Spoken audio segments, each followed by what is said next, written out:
avoir des clubs mixtes d'une surface comprise entre 500 m² et 1000 m². On va y retrouver toutes les activités qu'on doit trouver dans un club de fitness, activités cardio-training, activités de musculation, espace co-collectif, activités détente avec sauna, piscine, hammam. Donc là on est sur l'historique de l'enseigne, riche de 25 ans d'expérience. On a l'objectif de développer nos enseignes et le développement va se faire fonction de la situation géographique de notre candidat.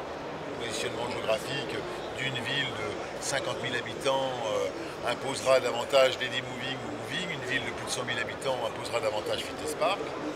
Le niveau d'investissement va aussi quelque part inciter certains candidats à se positionner plutôt sur un Moving que sur un Fitness Park, car les investissements sont différents, les apports personnels bien sûr aussi différents. On a, nous, la volonté de ne pas privilégier une enseigne plutôt qu'une autre et d'être en observation sur un marché sans cesse en renouvellement pour plus de présence et plus d'impact. Le profil de nos candidats va bien sûr être différent en fonction de nos trois métiers. Moving, investissement plus important, un niveau de management plus conséquent, 10 à 12 personnes.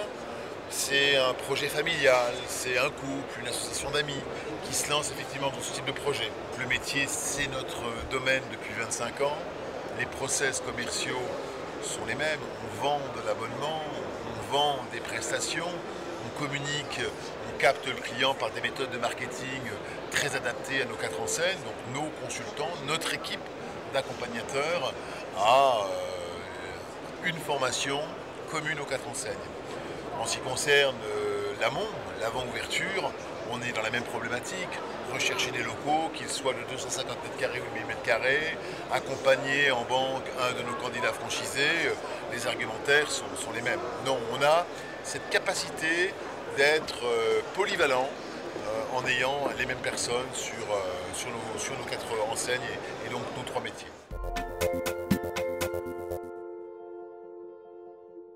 Une formation du manager aux méthodes de vente, une formation du manager aux produits, une formation des équipes, elles aussi aux produits, avant l'ouverture, pendant l'ouverture, en restant aux côtés de nos franchisés le temps qu'il faut pour que le club parte sur les meilleures bases possibles, et de manière régulière et récurrente tout au long du contrat de franchise ou de licence qui dure 7 ans par de la formation continue, des réunions régionales systématiques, des universités d'été et d'hiver où on leur parle de sujets et de formation. Donc on a cette obligation, c'est je pense la base même de l'assistance d'un franchiseur à ses franchisés. On a la reconnaissance d'être professionnel dans notre domaine d'activité.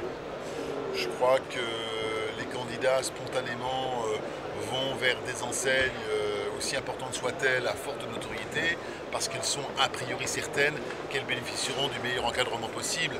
Et en matière de franchising, on est confronté à cela, c'est-à-dire à être le mieux accompagné possible.